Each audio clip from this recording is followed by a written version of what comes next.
24 अगस्त 1608 एक तारीख जो सुनने में एकदम साधारण सी लगती है, लेकिन इसी दिन भारत की धरती पर एक ऐसा कदम पड़ा जिसने आने वाले भारत के 300 सालों का इतिहास बदल कर रख दिया।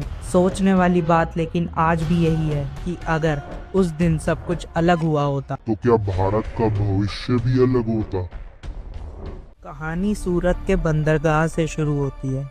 समुद्र की लहरें किनारों से टकरा रही थी। व्यापारी अपने रोजमर्रा के कामों में व्यस्त थे। तभी दूर समुद्र में एक विशाल जहाज दिखाई देता है। यह था अंग्रेजों का जहाज हेक्टर और उस पर सवार था एक व्यक्ति, विलियम हॉकिंस। लोगों को लगा कि यह भी बाकी विदेशियों की तरह मसालों और वस्तुओं का व्यापार के लिए आया है, लेकिन किसी को अंदाजा नहीं था कि यह आगमन सिर्फ व्यापार तक सीमित नहीं था।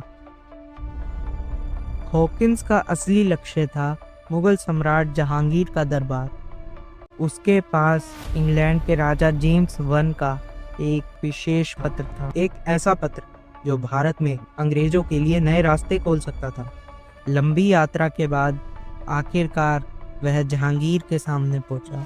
एक तरफ दुनिया के सबसे शक्तिशाली साम्राज्यों में से एक का शासक और दूसरी तरफ एक विदेशी व्यापारी। दोनों की यह मुलाकात इतिहास के पन्नों में दर्ज होने वाली।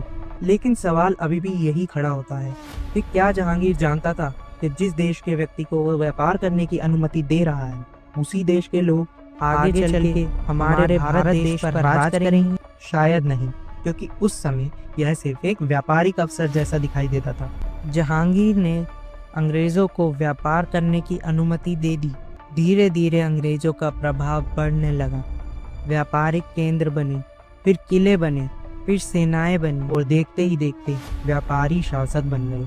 जो कहानी एक जहाज के सूरत पहुंचने से शुरू हुई थी, वह आगे चलकर भारत की गुलामी की कहानी बन गई। 24 अगस्त की यह मुलाकात सिर्फ एक मुलाकात नहीं थी, वह एक ऐसे अध्याय की शुरुआत जिसने भारत का भविष्य हमेशा के लिए बदल दिया। इससे हमें यह सीखने को मिलता है कि कभी कभी सबसे बड़े साम्राज्य युद्ध से नहीं, बल्कि एक मुलाकात से शुरू होते हैं।